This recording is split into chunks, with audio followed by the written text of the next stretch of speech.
Ya, Assalamualaikum warahmatullahi wabarakatuh. Anak-anakku kelas 5. Kita kembali di pelajaran IPS, masuk di tema 8 subtema 3. Kita belajar tentang pelaku kegiatan ekonomi. Pelaku ya, kita garis bawahi pelaku. Pelaku kegiatan ekonomi itu artinya adalah subjek, bisa perorangan, bisa kelompok, atau organisasi, bisa pemerintah, bisa swasta yang melakukan kegiatan yang berhubungan dalam bidang ekonomi. Nah, ada 3 kegiatan dalam bidang ekonomi. Masih ingat? Yang pertama ada kegiatan produksi, ada kegiatan konsumsi, dan kegiatan distribusi. Nah, sekarang kita ingat-ingat lagi sebutan untuk para pelaku ini ya. Kalau orang yang melakukan kegiatan produksi namanya adalah produsen, kemudian orang yang melakukan kegiatan konsumsi namanya adalah konsumen, orang yang melakukan kegiatan distribusi namanya adalah distributor. Nah, ketika pelaku ini mempunyai peranan penting dalam keberlangsungan dari kegiatan ekonomi. Kalau salah satunya tidak ada, maka tujuan ekonomi itu tidak akan tercapai. Kita ingat-ingat lagi, apa sih peran dari produsen? Produsen itu adalah orang yang menciptakan barang ataupun jasa dengan cara mengolah ragam faktor produksi. Mengolah barang mentah menjadi barang yang jadi, itu produsen.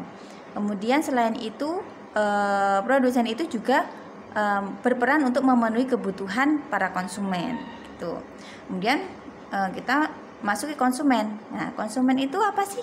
Konsumen itu adalah orang yang memakai barang atau jasa. Setelah orang yang memproduksi tadi produsen, kalau tidak ada konsumen ya buat apa memproduksi gitu ya. Jadi saling berkaitan. Konsumen itu yang memakai barang atau jasa yang diproduksi oleh seorang produsen. Kemudian yang ketiga adalah distributor.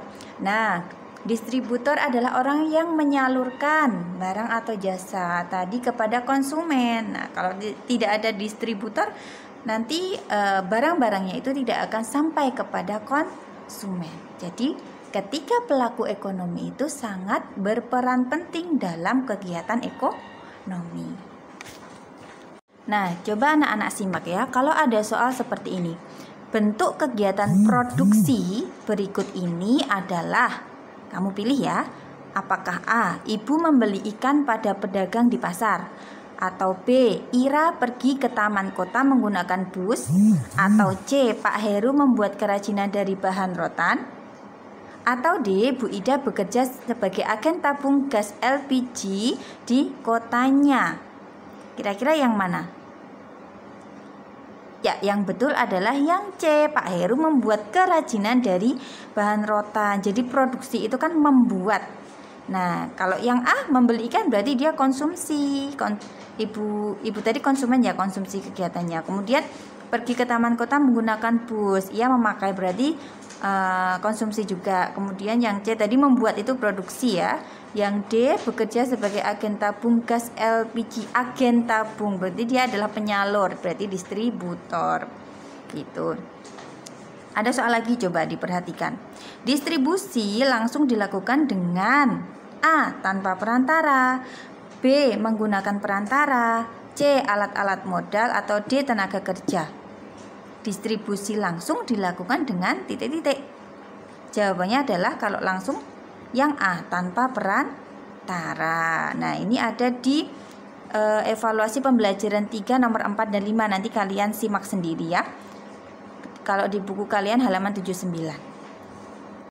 Nah, anak-anak, dalam kegiatan ekonomi, contohnya misalnya kegiatan produksi, itu melibatkan banyak pihak. Kalau di dalam kegiatan produksi itu kita kalau membuat barang itu pasti ada pekerja, berarti kita melibatkan juga orang lain, yaitu sebagai tenaga kerja. Nah, kita lihat contoh ya.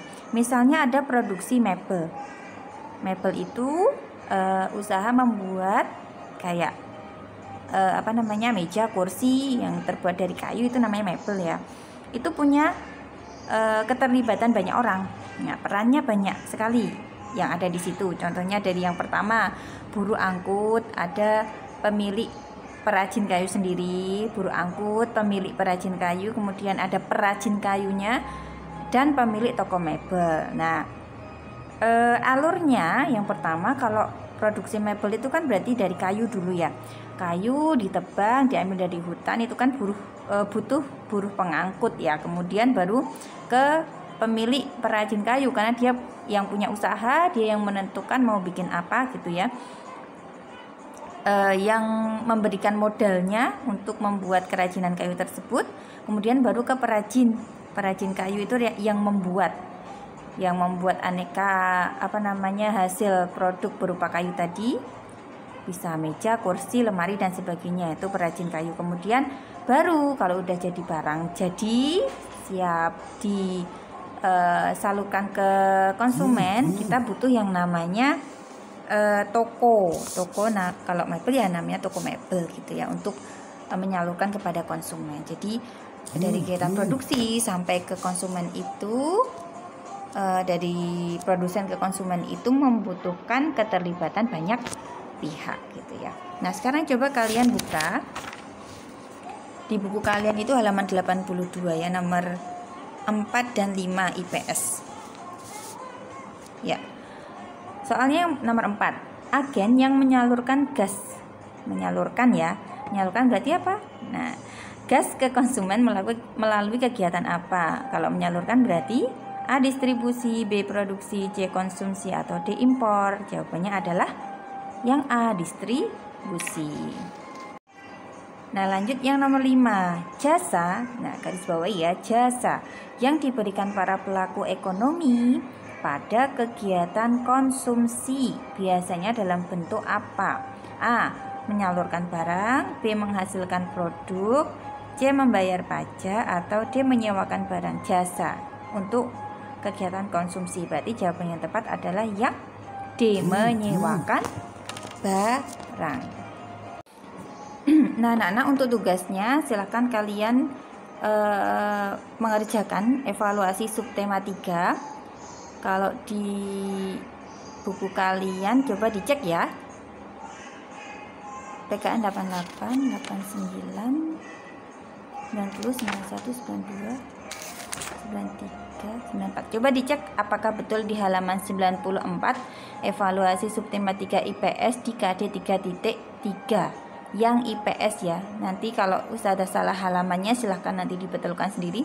Kerjakan evaluasi subtema 3 IPS, kalau nggak salah halaman 94 di KD 3.3 yang dikerjakan nomor Romawi 1 dan Romawi 2. Begitu anak-anak, selamat mengerjakan. Bisa cari bacaannya di depan. Terima kasih. Wassalamualaikum warahmatullahi wabarakatuh.